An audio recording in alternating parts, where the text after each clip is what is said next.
નમસ્કાર એચકે ન્યૂઝમાં આપનું સ્વાગત છે। હું છું આપની સાથે કૃપાલી પરમાર। હવે જોઈએ આજના મુખ્ય સમાચાર। આરાસુરમાં અંબાજી માતાજીના પ્રાગટ્યોત્સવને લઈને વિશાળ શોભાયાત્રા નીકળી। શોભાયાત્રામાં મહાદેવજીના વેશભૂષાધારી દ્વારા ભભૂત ઉડાડવાનું કરતબ લોકોમાં આકર્ષણનું કેન્દ્ર બન્યું। યાત્રાધામ અંબાજીમાં આજે અંબેમાના પ્રગટોત્સવને લઈને વહેલી સવારથી જ ભક્તોની ભારે ભીડ જોવા મળી રહી છે। ત્યારે ધાર્મિક ઉત્સવ સેવા સમિતિ દ્વારા ગબ્બર ગોખથી અખંડ જ્યોત લાવી માતાજીના મંદિરમાં માતાજીની જ્યોત સાથે મિલાવી માતાજીની જ્યોત સાથે માં અંબેને હાથ ઉપર બિરાજમાન કરીને વિશાળ શોભાયાત્રા નીકાળવામાં આવી હતી। ધાર્મિક ઉત્સવ સેવા સમિતિ દ્વારા માતાજીની આરતી ઉતારી શોભાયાત્રાનો પ્રારંભ કરવામાં આવ્યો હતો। આ શોભાયાત્રામાં વિવિધ ધાર્મિક વ્યસન મુક્તિ તેમજ વિવિધ ઝાંખીઓના ટેબલ સાથે હાથી ઘોડા અને ડીજે સાઉન્ડ સાથે માતાજીની શોભાયાત્રા નીકળી હતી।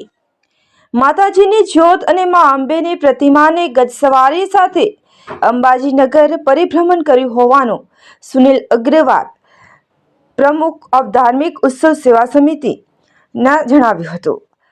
અંબાજીમાં નીકળેલી આ માતાજીની શોભાયાત્રા 2 કિલોમીટર લાંબી જેમાં હજારોની સંખ્યામાં શ્રદ્ધાળુઓ જોડાયા હતા। વિવિધ વેશભૂષા અને ઝાંખીઓ શોભાયાત્રાનું આકર્ષણ જમાવ્યું હતું।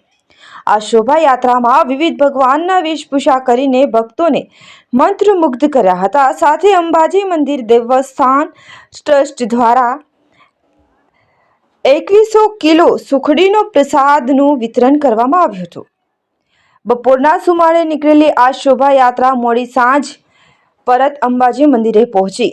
અંબાજી નગરજનો વતી મંદિરના શિખરે ધ્વજારોહણ કરવામાં આવશે।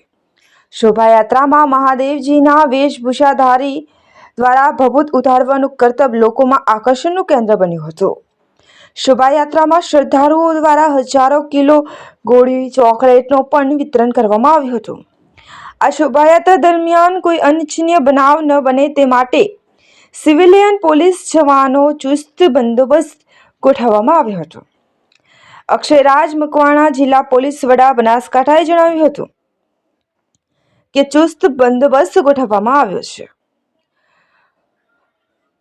રિપોર્ટર રમેશભાઈ ગોહિલ, જિલ્લા બ્યુરો, અંબાજી।